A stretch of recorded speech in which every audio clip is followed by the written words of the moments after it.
And there we are. We should be live.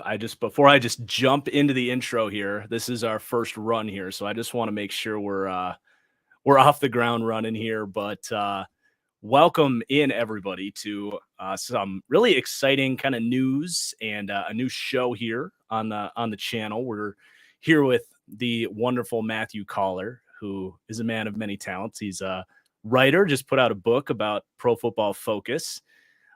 It's called A Numbers Game, correct? I don't want to get that wrong. Yeah, football is a numbers game. It's right over there behind There she you. is. There she is. Yep.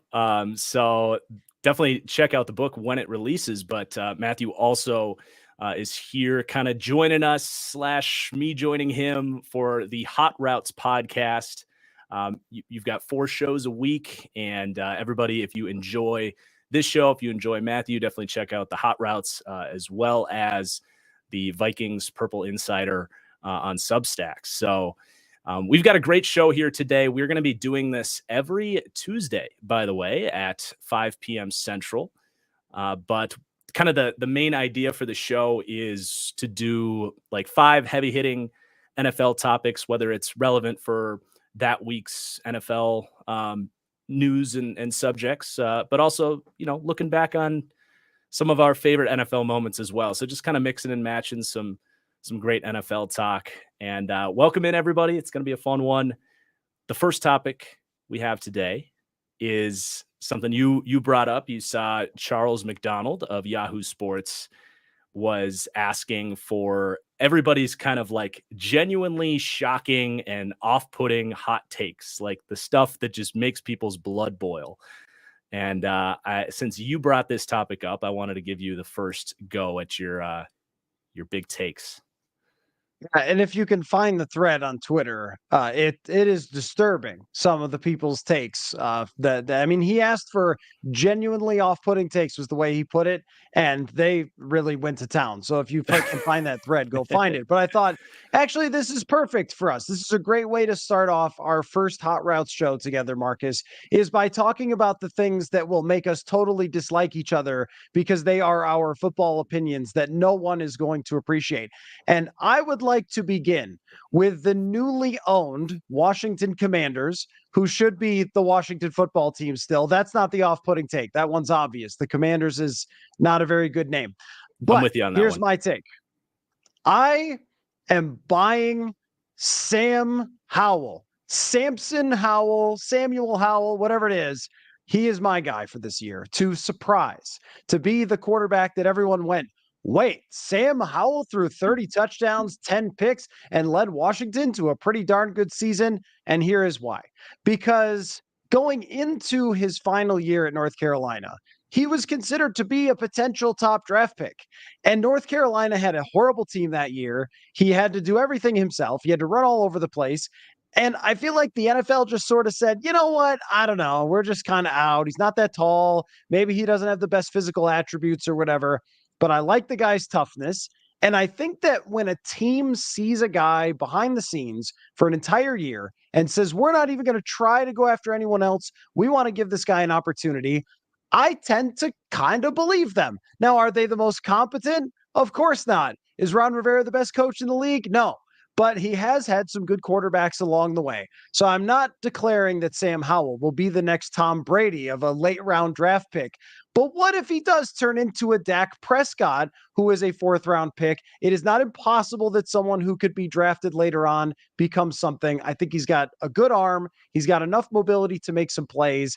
And he was my QB1. And then I was way off as the NFL said no to him multiple times all the way through. But I am going to stick with that prior. And I'm going to ride this one with Sam Howell. Plus, they play Arizona in week 1. Which to me means that at least for 1 week, I'm going to be like, yeah, see everybody, I told you. So that's my first unpopular NFL opinion. I like it. I mean, there's so many things going on with him. Like the fact that he fell was just so mind numbing. Like, sure, 3rd round going with like Willis and Corral and those guys, I could have seen it. But yeah, as he's slipping through the 4th and 5th round, it's like that dude's got way too much talent. You go back to, like you said, like the year before was way better, and he's got a real chance. Now, the kind of pushback would be like, yeah, that, like you said, they looked at him and they have confidence in him. But is it just reeking of desperation for a coach trying to save his job and an organization that really has no pressure on them to really be great this year? Because kind of everything's house money after they changed ownership. So it's kind of like, sure, why not? But I love the take. I would buy that if you were trying to sell it on me. Great surrounding cast there as well. I'm going to go in a little more of a negative light. And I'm going to keep it a little bit closer to home in the NFC North. And I'm going to say the Bears end up drafting Caleb Williams with the first overall pick in the 2024 NFL draft. You know, Justin Fields was a historically bad passer last year. And even if you add all of the rushing talent on top of the, all the rushing yards on top of his passing production, he was still one of the least productive quarterbacks in the NFL last year. And I think a lot of his issues at Ohio State have shown up at the NFL level, where he struggles to get the ball out, struggles to trust the structure of the offense. And if he's bad again, you're going to end up with a really bad Bears team, because that is still arguably the worst defense in the NFL outside of maybe the other team you mentioned, Arizona. And I don't see it from him as a passer. He's going to need massive leaps. You're basically counting on him to do what a guy like Jalen Hurts did. And I don't think that is necessarily implied that just automatically happens. So I'm going to say that Justin Fields doesn't take a great leap. The Bears end up with the number 1 pick and draft Caleb Williams, and that they don't even really get all that much for Justin Fields in return. Wow. Okay. Yeah. I mean, we are out of the gate here, aren't we? Hey, you said blood boiling. Now here's the question: is how unpopular is this take? Because I feel like this has been the debate of the offseason. Are you a believer that a quarterback with his issues throwing the ball can take a step forward? And it's going to have to not be a step. It's really going to have to be like hop, skip, and a jump forward in order to be a good passer, because his numbers were so horrendous. Now, if you're presenting the other side of this, I mean, number one is, as far as his physical talent, his issue throwing the ball is not physical talent, because he was very accurate at Ohio State. And you see flashes of it throughout every game where he makes at least a handful of throws per game where you go, oh, okay, like, wow, what a throw. He's pretty accurate when he could set his feet and when someone's open and he sees them. It's not like he's just flying footballs all over the place or throwing them in the dirt like Vince Young back in the day. I mean, it really is, he can throw the ball. I think it's his eyes that are the problem, where he locks onto his reads and he stays and he stays and he stays. And somebody brought this up, and I think it's totally right, that he had a lot of big time throws that were exciting, but a lot of them were just because he stuck with the same guy and tried to fit it in a bad window. And then the guy might have made the catch, or it might have been just accurate enough. That's not really a great way to play quarterback in the NFL. And I feel like if you can't see it really well, then you're going to have problems. And the only way it's going to be mitigated is by the scrambling. Where I would say this take may go too much on the temperature side is them being bad enough to draft Caleb Williams. Because I think just on the strength of getting a receiver who could catch the ball, having a little better weapons, and oh, by the way, trying to win, unlike last year, that they will be good enough to get to like 6, even if his passing is just only a little bit better. I think it would have to actually be worse in order for them to be the worst team in the league. And part of that is just because Arizona is so freaking horrific. And there are a couple other teams that I think could be worse. But your point about the rest of the roster, let's have a look at the offensive line. That doesn't look very good. That's not going to help him. One wide receiver. I mean, do we think Chase Claypool is going to take some sort of step? Because I think that if you can't figure it out pretty quickly, I watched TJ Hawkinson figure out how to play football for a new team in 1 week. So I don't buy that you need an entire offseason and everything else from Chase Claypool. I don't think they're a very good football team. I would put them probably at like 7 wins. But also, I mean, this is more, I'm going to hedge a little, because we have seen athletes be able to improve their throwing. So that is one thing that I think, if it's going to happen, it is because he's a very, very good athlete. And the guys that you can mention that have improved, like Josh Allen and like Jalen Hurts, it is because their athleticism is at the very top of the game. But I tend to lean toward, it's not going to be the magic jump.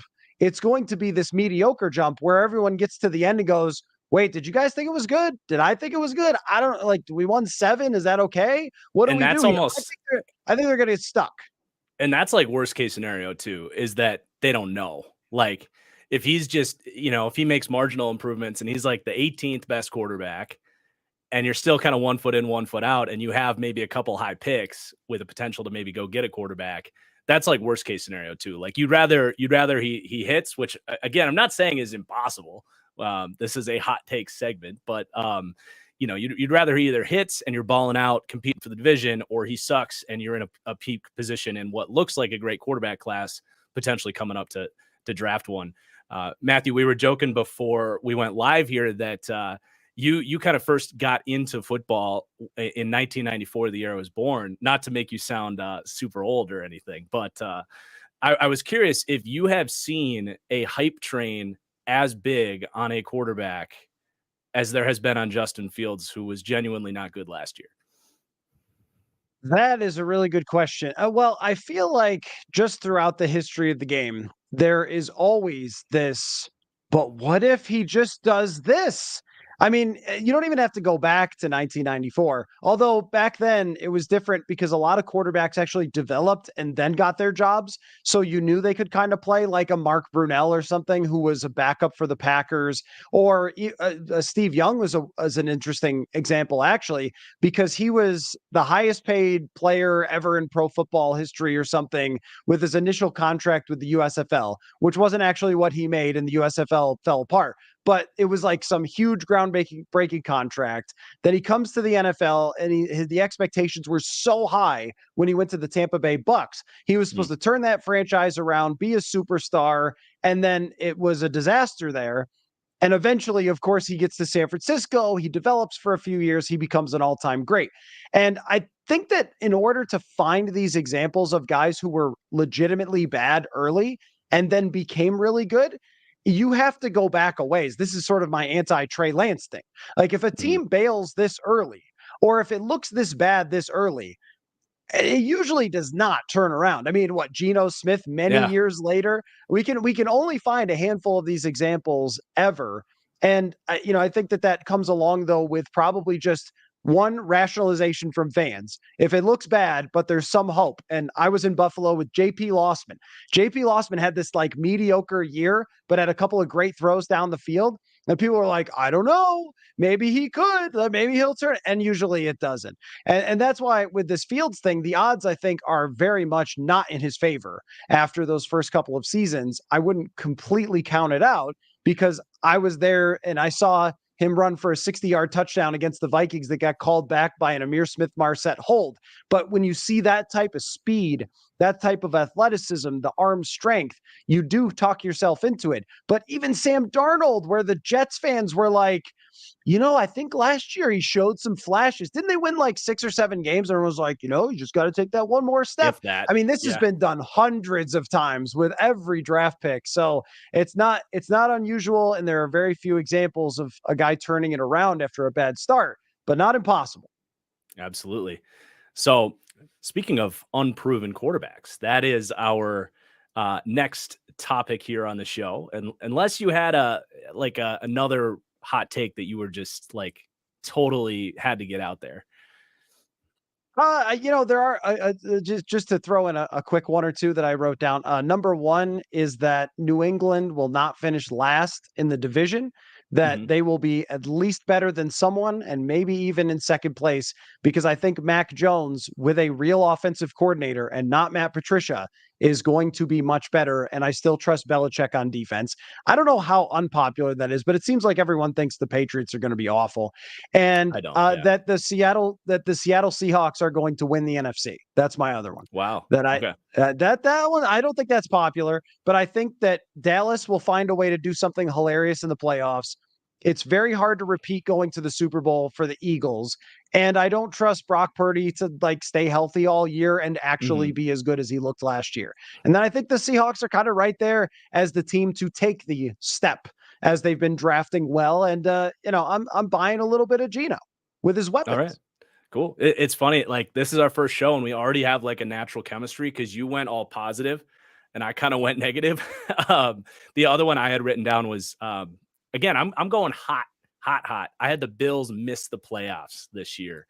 That Von Miller is really unavailable for them, / just not really able to get back. I mean, he's 35 years old, coming off his second career ACL injury. Sean McDermott taking over defensive play calling. Maybe this is the last year for him, and that the offense is still really good, but in a crazy AFC that it's just not quite enough. And maybe they're a 9-win team that just falls short of the playoffs. So that was the other one I had written down.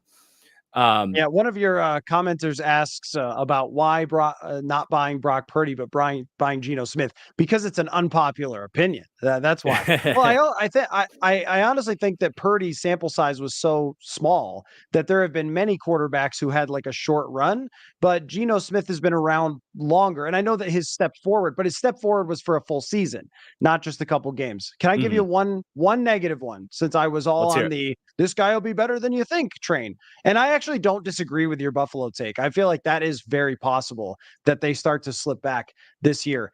I think the first head coach fired in the National Football League will be Kevin Stefanski of the Cleveland Browns. That They will start off slow, that Deshaun Watson does not know how to throw a football anymore, and they have a lot of talent on that team. And if they go 2-4, 3-6, that they'll have a bad loss, and their kooky owner will just be like, we gotta fire the coach because you can't get rid of Deshaun Watson. I think that was my first thought when you said that, was like, that would be a total Browns ownership thing to do, is like, we all know they're the ones that really stepped in and made the Watson trade happen. Not that Stefanski was against the idea of it, but the idea of scapegoating Kevin Stefanski if Deshaun Watson doesn't figure out, that's a really, really good thought. I could totally see that happening. So our next topic here for the show, again, out of 5, this is, if you're just tuning in, this is going to be a live show every Tuesday. And the idea of this show is to hit on 5 big topics. And our second topic for today's show is going to be the unproven quarterbacks of the 2023 season.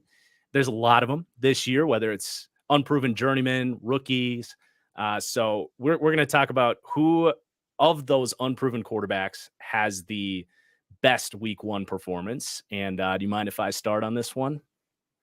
All right. I'm going to go with a guy that's getting a lot of actually negative energy here in the preseason. And that's going to be Bryce Young of the Carolina Panthers, who I just want to double check. They play, I believe, the Falcons, correct? Correct. Yep. Yes. So for number one, I think this is one, every preseason you get a couple of big, like, overreactions to preseason. And I think a lot of people have watched the Panthers preseason games and they've had some offensive line hiccups. There hasn't been a lot of explosive plays. Did I watch Bryce Young and feel like there was a ton of like truly bad, concerning play? No, not really. I mean, yeah, they had bad protection. They're going to have some stuff to clean up. But as I previewed the Panthers for my summer deep dive series, I like their offensive line. I think they got plenty of talent there. I think they have a really good coaching staff to come in and get that stuff cleaned up against a Falcons pass rush that's one of the worst in the league. I mean, they have some veterans like Calais Campbell coming in there, excuse me, but really no one terrifies you off the edge. I think it's a defense that Bryce Young can handle. And I think he comes out with a good start. I absolutely loved him as a prospect. I thought he was clear-cut QB1, and I think this was just a little bit of sizeism or sizist people coming after him, trying to be right about him already out of the preseason. It reminds me of like the opposite of when Daniel Jones came in and like balled out in his first preseason game, and everyone's like, oh my God, he's actually good. Kind of felt like the opposite on Bryce Young. So I'm going to say that the Panthers come out, get off to I've just heard so much negative energy that, oh, they're not going to have enough weapons for him. It's going to be you went to a bad situation. It's like, no, you didn't. Like this was a team that had the number 9 pick that finished really strong, that has, in my opinion, a pretty good roster relative to where most number 1 picks end up, because they did have to trade up to get them. And they don't have a superstar receiver or anything, but I think he's going to play well in week 1. And really, as the season goes on, I think he's going to show why they had to give up, a guy like DJ Moore, and why it's still going to be worth it for him. Yeah, well, I think that the opponent is a big part of this. So Mhm. if you are facing like CJ Stroud, poor CJ Stroud, you have to go against the Baltimore Ravens in your first game. They're going to send all sorts of stuff at CJ Stroud and make his life pretty miserable, I think, in his first week.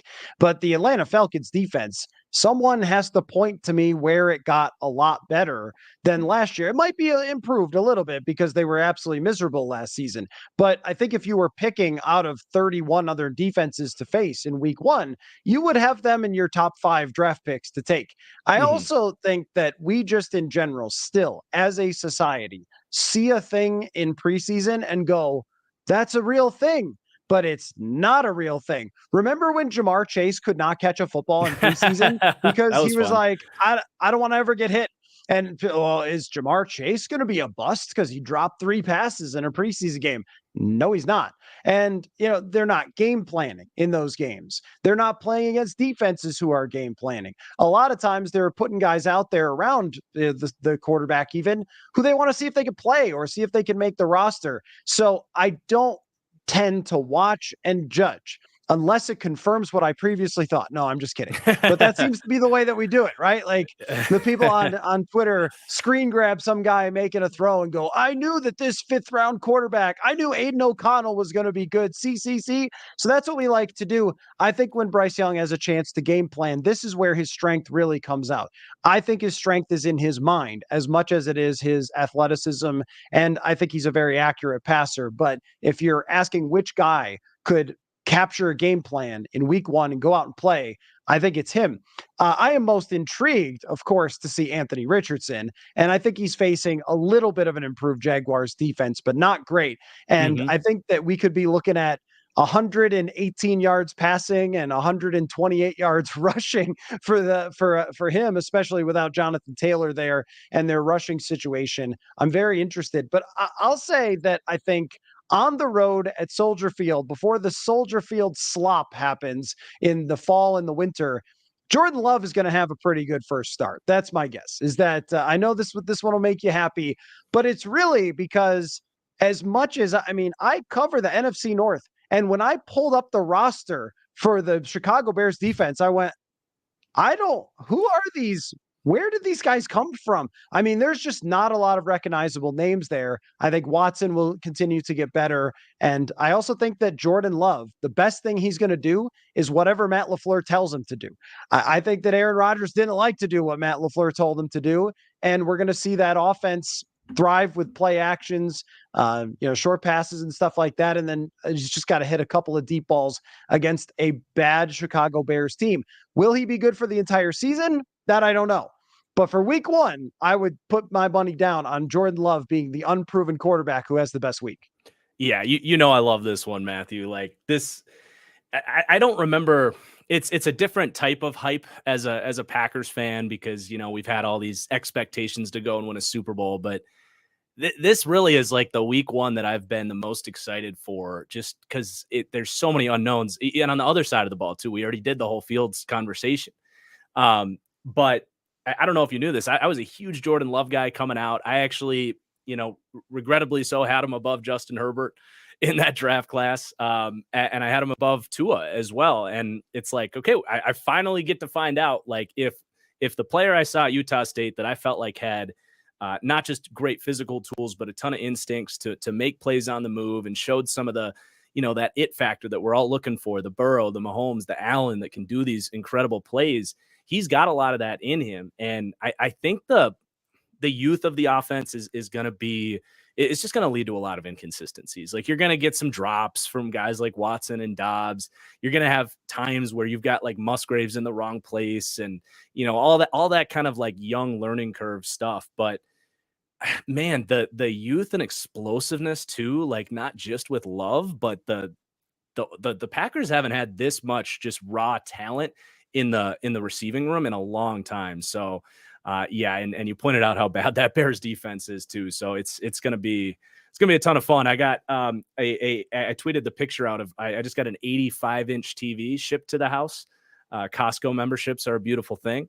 But I cannot wait to just sit back and relax and enjoy that game here this Sunday. I do want to kind of speed round another one because I was talking about this with my wife, and we were just kind of going through the schedule and what we're looking forward to. She's a big Bears fan, but I was like, you know what I could just see is Baker Mayfield lights up the Vikings defense in a kind of classic like Minnesota sports disappointment week where the overreactions are crazy on both sides, where it's okay, the Vikings are going to totally suck, and then they'll turn around and figure things out. It's just going to be a rough week one with a new defense and a lot of young players.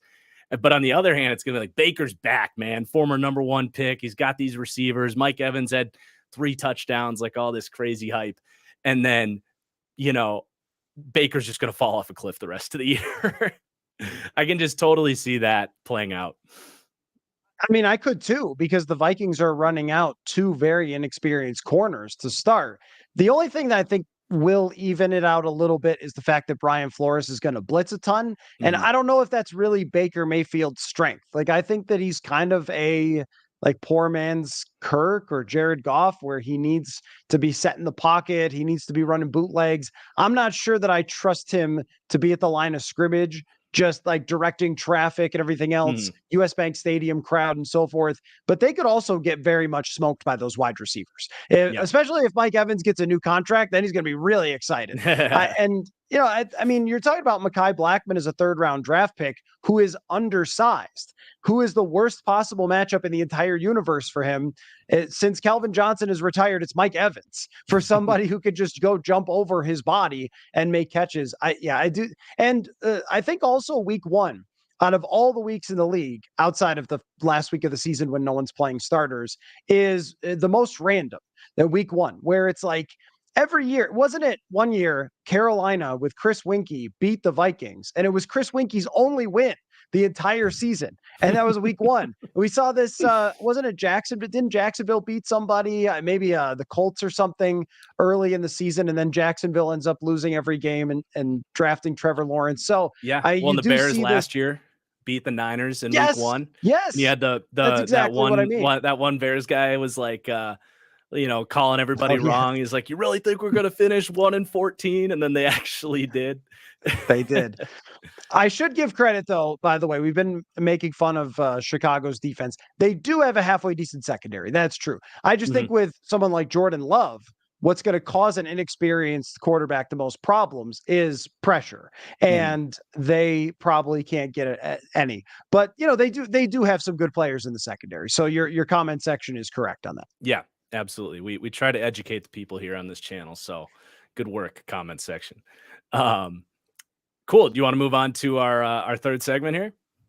Let's do it. All right. So this one's going to be fun. And when I saw this, I was like, oh, that's different. I don't, my brain tends to just be very like structured and, real football. So when I saw this, I was like, okay, this will be a fun little mix up. And then I really enjoyed coming up with, this segment, which is going to be writing like the most. Why don't you explain this one? Because this was your idea.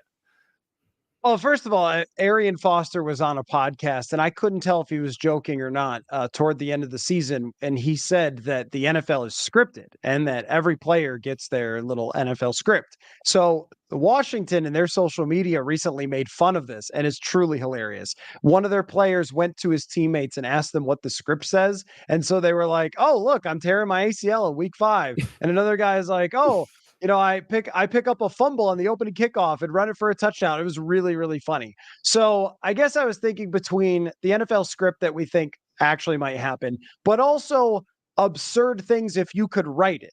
Like if you had the power and Roger Goodell came to you and said, Marcus, this script thing is real, and we love your channel on YouTube, so we want to give you an opportunity to write an NFL storyline, just like writers write for General Hospital or Days of Our Lives. So what storyline would you write if you had the chance? That's the setup.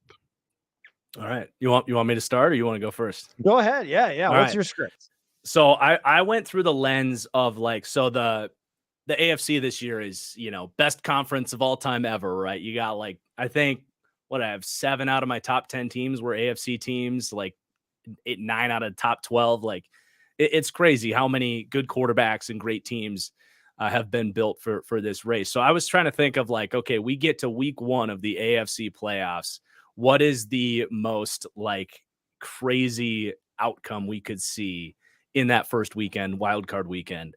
So I kind of came up with the 3 games that would be how I would write it out. So the first one is going to be Buffalo at Cincinnati, the rematch of the Damar Hamlin game, the rematch of Cincy knocked Buffalo out last year. And this one is basically the day before the game. One of the Bills' safeties, whether it was Micah Hyde or Jordan Poyer, they get stuck in Buffalo in a blizzard because they stayed behind to, maybe stay for the birth of their child or something like that. They get stuck and can't make it to Buffalo because they have a, historic blizzard, can't get out of town. So Damar Hamlin ends up starting in the game and has a game-winning redemption pick 6 on Joe Burrow in our first matchup there. The second game is going to be the Miami Dolphins at the New York Jets. But we have to rewind about 10 weeks before, where Tua has another head scare and the Dolphins are scrambling for a quarterback. They lose a game with Mike White, and Tom Brady comes out of retirement, finishes the year for the Miami Dolphins, ends up playing against Aaron Rodgers, the interdivisional battle there in New York. And in this game, the Jets defense that had ranked number 1 all year completely falls apart. The Dolphins win 58-14. Dalvin Cook fumbles 4 times. Aaron Rodgers has 2 interceptions, batted at the line, and Tom Brady's playoff luck lives on in Miami. So that's that matchup. And then I struggled to think of a third one here that would have been just like truly unthinkable. So the most unimaginable thing I could think of is, how can we get Derek Carr to actually win a playoff game? So the New Orleans Saints start like 1-8, and one of the other quarterbacks goes down for a good team. Maybe it's the Chargers or the Chiefs or something. And they find a way to acquire Derek Carr, and he finally wins a playoff game somehow in the NFL, which to me seems impossible, but here in this world, it's going to happen.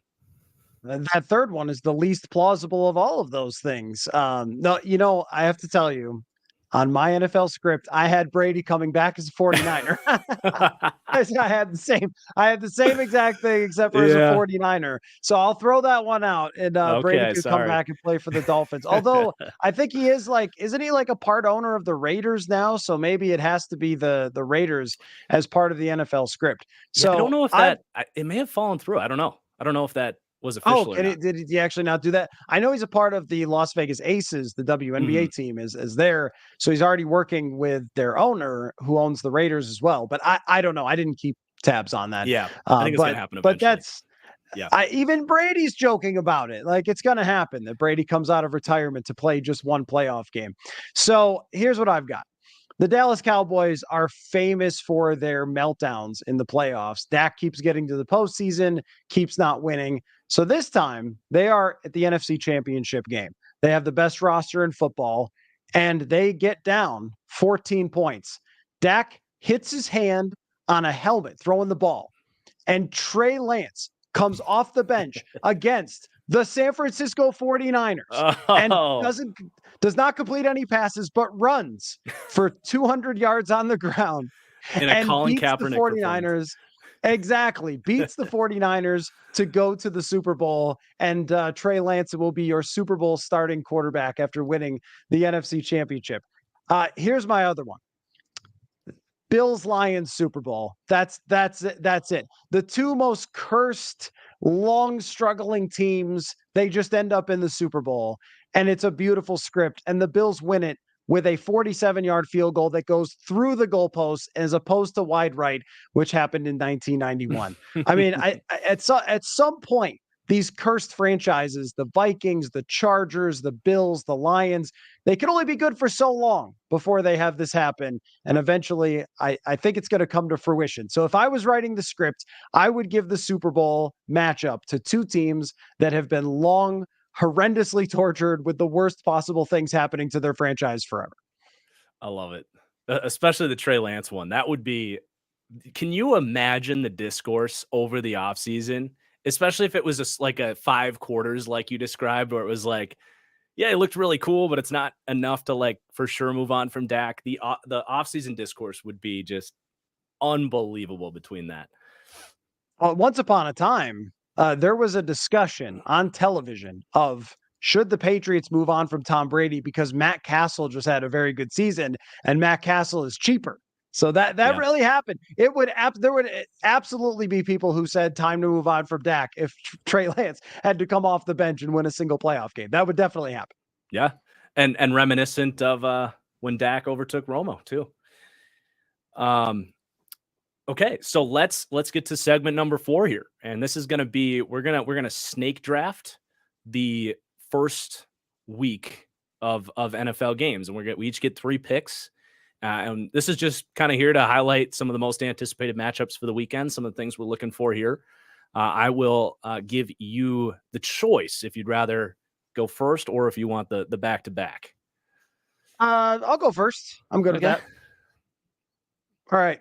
I'm going to pick a very obvious game. The first game. Football's back, everybody. And it's a good one. I mean, Lions and Chiefs. And if Travis Kelce can't play, we'll see what happened to his knee. But if he can't play, evens things out a little bit. This has been the offseason of hype for the Detroit Lions. It's through the roof, the expectations for them. I mean, when was the last time, I'm sure a historian would have to dig this up, that the Lions got the first billing? The first primetime game goes to Detroit. What, like 1996 would have been the last time they had a team that was that anticipated. So I love that matchup. I love seeing Mahomes in prime time. It's just great. But also that Detroit offense is nothing to write off. And without Chris Jones to pressure the quarterback, I think Jared Goff's going to have a good game. So I will just select the first game. Plus, I mean, we're all going to be watching the entire United States all together at once. It's just going to be a fun time to have football back. So that is my first pick.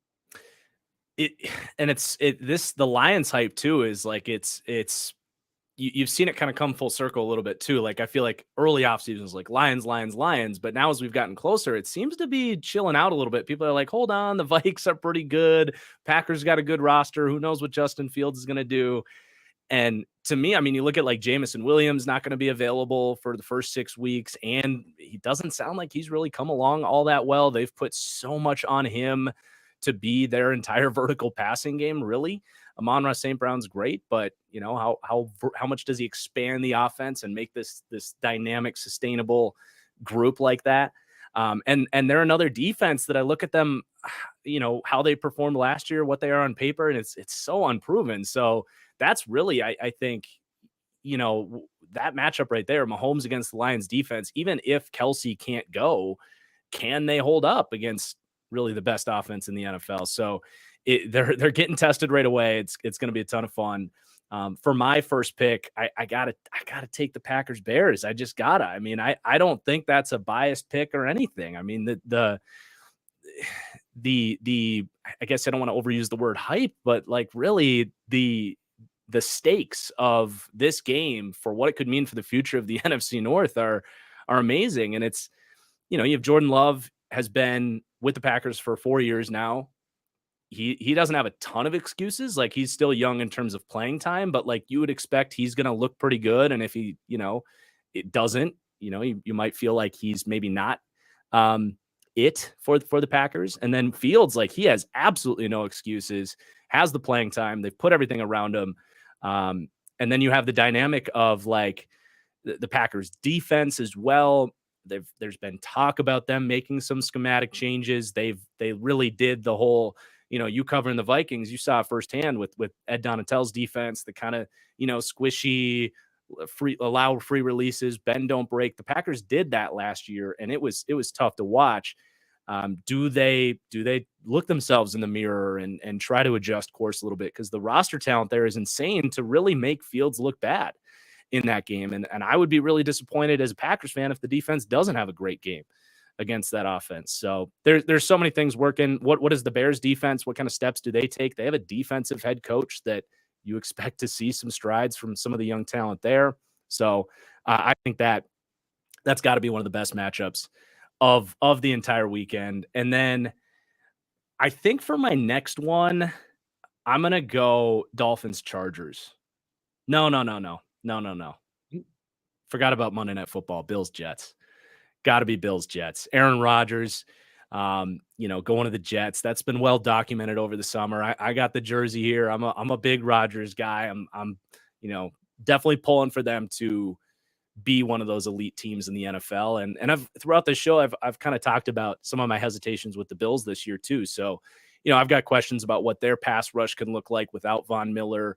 How do they use Dalton Kincaid, their first round pick? Does that open up the offense a little bit? You got James Cook too, and what that run game is going to look like. A lot of questions in Buffalo this year that I think we're going to get some answers against one of the best defenses in the NFL on Monday Night Football.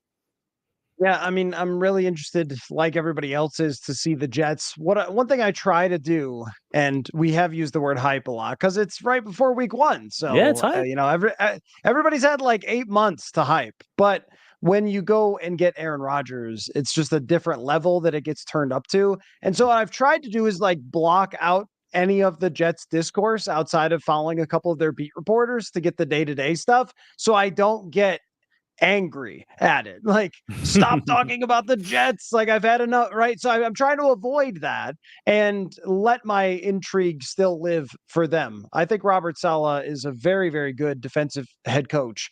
And even last year, I mean, the fact that they were right in that race, considering their quarterback play, I think says a lot about him as a head coach. The one thing about Aaron Rodgers is, like, how much strange tea and weird things has this guy done to his body? Like, is he the same Aaron Rodgers? Because he doesn't look as explosive as he used to be. And I know he's old, but a major part of his game was going off script, making plays with his feet, evading the rush and things like that. Can he still do that? Is he going to sit in the pocket and just deliver passes to Garrett Wilson, which he probably can? But is he going to follow the offense? Is the script? Or is he going to kind of just decide halfway through the season he doesn't like it and he's going to do whatever he wants? Or is he going to quit halfway and go live in a tree? Like, I don't know. Like, he's very unpredictable. Very unpredictable these days. I think those criticisms are very fair, but I will say, I mean, and you never know, but it really does feel like he's bought back in. You look at, out the gate, he cuts his hair. He's showing up in May or whatever for practice, like working with the young receivers. He didn't do any of that in Green Bay. He played in a preseason game for the first time in like 8 years. He took a fucking pay cut. He never did that for Green Bay. So like that to me says he has a chip on his shoulder to prove that, Green Bay made a mistake for, drafting Jordan Love, for giving up on him. Because I think if the Packers did stand by Rodgers, we'd be talking about them very differently in the NFC as a potential Super Bowl team. I really do. Because last year was a bit of a transition season. So they really made that decision to kind of, take one step back to take 2 steps forward and all that. So I think Rodgers is mad about that. I think he wants to prove that he's not Brett Favre showing up, tapped out in New York. So I really think he's bought into making this thing happen. I think all that's fair, but he has what I want, which is about 25 pounds of weight loss from when he was at his best. He looks skinnier, he looks older, so we're gonna see. But yep. I'm very much in wait and see. I'm not trying to make our hot predictions were earlier. I'm very much in wait and see in that mode. Well, for me, it's an easy choice then. If you're picking that game, is to go with the Dolphins and Chargers. Mm-hmm. This is the battle of 2 top draft picks. A battle of 2 offenses that should be really, really good. 2 teams that have extremely high expectations, and 2 head coaches that I think we should be not entirely sold on yet. I think people have decided that McDaniel is good. They decided that Brandon Staley knew what he was doing when he went for a few 4th downs in like the first 2 weeks of the season a few years ago. And I haven't seen it since. Barely made the playoffs last year and then blew a 27-point lead to the Jaguars. That's not very impressive. We talked about coaches who could get fired, like Brandon Staley's on that list. So this is 2 coaches who are trying to prove themselves as well. And 2 teams that are kind of trying to say like, hey, remember us? Like everyone's talking about the Bengals, the Chiefs, the Bills is sort of the big 3 in the conference. But, I think that these teams are both pretty competitive as well. Do I get 2 picks here? Is that how this is getting done? Yep. You get 2 picks. Okay, 2 picks. So my other one is 49ers Steelers. I am intrigued by Kenny Pickett year 2. In the second half of Kenny Pickett year 1, I thought he really showed some stuff. I don't know about their offensive system. It doesn't look very good to me with Matt Canada as their offensive coordinator, but George Pickens, I think, can be a beast. And I also kind of just like the moxie of Kenny Pickett. He seems like he's got some leadership ability and he can make some plays. And he's going to go up against Nick Bosa or not, one heck of a defense in San Francisco. So I think it's a great test. It's also home. And side note, the best jersey matchup of week 1, 49ers Steelers, 2 legendary uniforms going up against each other. Can I offer pushback? Are you going to say Packers Bears? For jerseys? Absolutely not. Okay. Yeah. This one caught my eye immediately when you said that. New Cardinals jerseys, Commanders jerseys are really good. Don't like the, Commanders, but their jerseys themselves are really good. So if you want the more modern, look, you would go that route. But yes, as a throwback, like you picture NFL, Niners, Steelers, I'm with you on that. Yep. I like that. And, Cowboys, Giants. I mean, it doesn't get any more like NFC East than that. Yeah, for sure. Yeah, and I did just have one comment on your Chargers pick. We actually get to see a healthy Chargers team play football. For once. For like a week. and then it's all going to go to shit, but it's going to be fun. All right, so I have one more pick, and there's still some good ones on here. I think I'm going to go with. Seems your uniform take is not popular, by the way, in the comments section. Hey, look, Arizona, if are they going with the all white? Like that's pretty snazzy. I think they're pretty clean, and I like that kind of like all white with the white helmets. This isn't Texans Ravens we're promoting for uniforms here. No, Texans. That's the worst by Texans far. are due. Texans and Panthers, I think, are very due. Okay, but my pick here is going to be the Bengals Browns. Now, I hope Burrow plays. That would derail this pick pretty quickly. But I think he'll go. But Deshaun Watson is the biggest X factor for the whole league. Like, and he doesn't even necessarily have to be what he used to be. If he's just like a mid quarterback, that Browns team is absolutely stacked. And, if he's the 14th best quarterback in the NFL, I think they'll be right there with all these AFC teams. But what if he gets what if he gets back to what he was that kind of made him the guy that a team wanted to give a fully guaranteed contract and a bunch of first round picks? I'm not going to say I'm cheering for that to happen, but from an NFL analysis perspective, if he comes out and plays good against Lou Anarumo's defense, it's going to be like, the Browns are going to be really good this year. Legit. Yeah. Super Bowl contender. If Deshaun Watson goes back to what he was the year before he was suspended, it just, I don't know. I mean, maybe recency bias here, but also seeing some analysis of their training camp, it just doesn't look like that's the case. And we'll see, but they have everything else. They've got their top receiver. They've got a great running game. They've got an offensive line that's been built up. They took half the Vikings defensive line to make a really, good defense on that side of the ball. So I guess they have a chance to sort of show us right off the bat. Is this going to be a Deshaun Watson struggle while the rest of the team is good? Or is he going to be really good off the bat? And then we all go, this could be ugly, especially for the broadcasts in the playoffs. Well, how do we explain where Deshaun Watson was without upsetting Roger Goodell and our TV partners? My dog is like crying to go outside and the door is right here. So give me 3 seconds to do that. Well,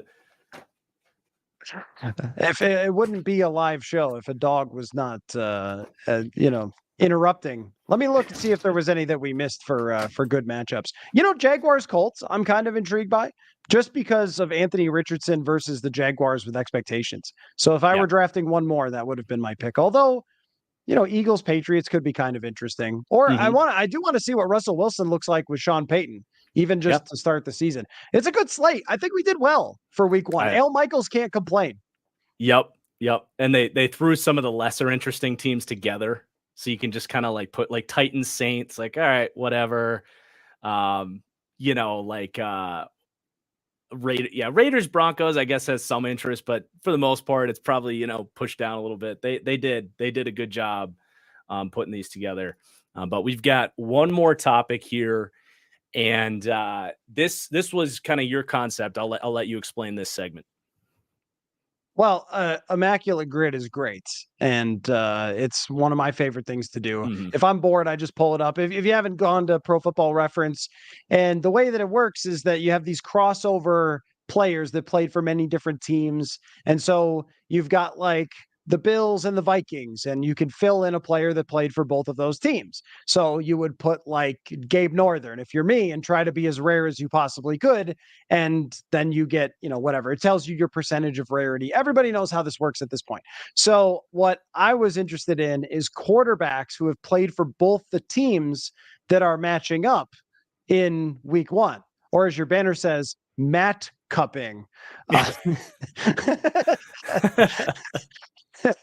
I'll get that fixed. Yeah.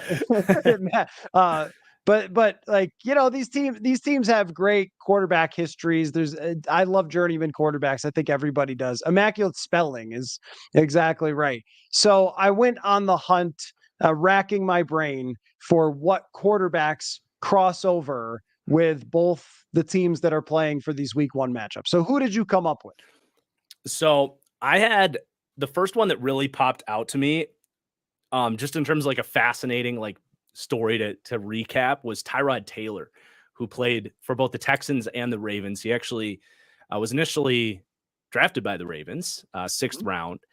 And, it just got me thinking back, like, he's one of these guys. I think of a lot of these like more mobile quarterbacks that were more of like spread oriented guys coming into the league, kind of in that turning of the tides before the NFL kind of caught up with the college game. And it just made me think, like, could Tyrod Taylor have been a Jalen Hurts or something like that, where he came in, wasn't great to start, but a team really, believed in him, developed an offense around him, and tapped into his athletic ability. And from a work ethic, leadership perspective, everybody in the NFL just swears by this guy. It's why he's been in, 6 NFL teams. He's still playing because he's like the perfect backup. But he did make me think of, like, what if he came into the league like 8 years later? Would he have been a 2nd round pick that got a little bit more of an opportunity? And then just some of the crazy stuff that happened to him throughout the last few years, like 2017, he actually had the Bills in position to be a playoff team. And I went back to see like his PFF grading from that year, because he got benched for Nathan Peterman, and Tyrod Taylor PFF grade in the 80s. And according to PFF, was playing great. I think I saw like 16 big time throws to 8 turnover worthy plays. Like, it looks like, if you trust PFF grading, he was playing pretty damn good. But they bench him for Nathan Peterman, who in his first start threw like 4 first half interceptions. And I still to this day like actually defend Nathan Peterman, because I thought he was a decent prospect, and like I think he gets way too much hate because of that moment. And I'm not saying he's a starter or anything, but he's still a backup for the Bears like 8 years later. Like, he's got some talent, but it made me think of that. Obviously, the Bills did not make the right choice there, though. And maybe what happens if you went on a playoff run for the Bills? Would he get another opportunity there? It would. And then does Josh Allen ever become like the butterfly effect there? Would have been interesting. And then just like the punctured lung thing that happened with the Chargers, another situation where he had an opportunity with that Chargers team in Herbert's rookie year, and, was set up to show what he could do. And just a fluky classic, like Chargers curse thing. I think he either won a lawsuit with them or is still going on with that lawsuit, where they basically screwed him out of an NFL job and a ton of money. So he's had a pretty crazy NFL career. Oh, he has. And I was in Buffalo before I moved to Minnesota to cover the Vikings when Tyrod was there. And it was exactly what happens with 500 quarterbacks who have some really good attributes, which is everyone fights about them constantly. And that was the thing about Tyrod Taylor, is that he took a ton of sacks, but he could really throw a beautiful deep ball. And when he ran, he was super dynamic. So there was just enough weakness to make him more of a 500 quarterback, but just enough strength to make people buy into him as a quarterback. Yeah. And he always graded really well by PFF, which made it kind of even more of a debate. But the thing is that with Tyrod is when you have to have a running offense around him and build everything off play action and deep shots. I think PFF maybe is a little biased toward those Yeah. quarterbacks because it's like the volume game. You're bound to make more mistakes if you're throwing 700 times, but that also means your team wants to lean into you throwing 700 times because they trust you. So he would throw like 400 times. You get some big time throws and so forth. But I mean, a great story of someone who was drafted late and then has battled through a lot. Even in Cleveland, he won that starting job over Baker Mayfield, and then had, I think, a couple of concussions or something that kept him out. So it's been a bit of a rough ride for him. I'll give you a few for mine. We got Steve Bono played for both Pittsburgh and San Francisco. So if you got throwback fans, they will remember the great journeyman Steve Bono, also a Viking at one point, also a Chief at one point. And I had a couple of years with the Chiefs where he was like a guy. San Francisco he played with. So but I forgot for a bit that he played with Pittsburgh. So I was racking my brain like, there's got to be somebody. Steve Bono. Kerry Collins was a Titan and a Saint. Kerry Collins is proof that anyone can have a 13-win season because he threw for like 2,000 yards and won 13 games for the Tennessee Titans. His New Orleans era is pretty forgettable. Brad Johnson and Josh Freeman played for the Buccaneers and the Vikings. How about this for a poll? Bruce Gradkowski for Cleveland and Cincinnati. One of the ultimate like journeymen of the era, played for just about everybody. I will throw back to Tony Banks for Houston and Baltimore. And how about Matt Castle as a Detroit Lions backup and Kansas City starter? And of course, so these are all of the matchups for this year or for this week. But it'll be a very conflicted day for those quarterbacks, for Kerry Collins, for Tony Banks, for Matt Castle. But some great quarterback history there. I feel like Kerry Collins was like one of the first quarterbacks I would have ever used in Madden, and like 07, 08. Like I feel like that's the first image that comes to my mind there. Is that would that have been when he was with Tennessee roughly? Yeah, I think that was around that time because he just had that 1 year. It was no, it might have been a little bit later because he was with the Giants. Well, let's see. Yeah, I think that must be about it because he was with the Giants and then they got rid of him and then he went to the Titans and then he had like a little run with the Colts where he was part of the Suck for Luck, I believe. Oh yeah, great pull right. from Colt McCoy playing for Arizona and Washington. Oh yeah, that would have been a really good one. Yeah. A couple of other ones I had were Gardner Minshew. You got Jags, Colts. That's another one that popped out to me. Still believe Gardner Minshew could be a low-level starter somewhere in the NFL. Just doesn't have the physical tools. Teams can always just kind of like run man coverage on him, and it's tough because he can't make like a ton of tough tight window throws down the field, and he's not quite athletic enough to beat you with his legs against man coverage. So that kind of was teams kind of figured that out, and his efficiency fell off. But smart player, gutsy player. And then Jarrett Stidham just went from the from the Raiders to the Broncos. That's our week 1 matchup there. There is a non-zero chance he plays this year if Russ continues to stink it up because they gave him like $12 million over a couple of years. And I went back and looked. He was 5-star recruit coming out. Was the number 1 over like pocket passing quarterback, number 2 like mobile quarterback, or however Rivals.com does it. But yeah, I mean the tools are there. He just has never really put it all together mentally. But 6 years in the NFL, sometimes you learn some stuff, and he's back in that, or he was back in the Patriots offense, and had one really good start against the Niners last year. So not saying he's going to have a big year or anything, but someone to keep an eye on as the year goes on. I'll toss out one more legend that came to my mind as we were talking. Jim McMahon was a backup for the Packers, and of course is a Bears legend. And so I don't know how many Bears Packers quarterback crossovers there have been. Usually the Packers quarterbacks are good and the Bears quarterbacks are bad. But Jim McMahon, the last great Bears quarterback, was also briefly a Packer. I was trying to think of a Packers Bears, and I did not know that. So that's a good nugget to have. This was a ton of fun, Matthew. I'm really looking forward to this. I hope everybody in the chat enjoyed it as well. Again, we're going to be doing this every Tuesday, same time, 5 o'clock. So you know where to find us, you know when to find us. In the meantime, definitely go check out all of the other stuff Matthew's doing. He's got 3 other episodes of this very podcast, the Hot Routes Show, his Vikings coverage, and get his book when it comes out. As far as on my end is concerned, I will be dropping that next deep dive as soon as we are done here. So you guys can look forward to that. Anything else you want to say before we head out, Matthew? No, check out the Hot Routes on iTunes for the rest of the episodes.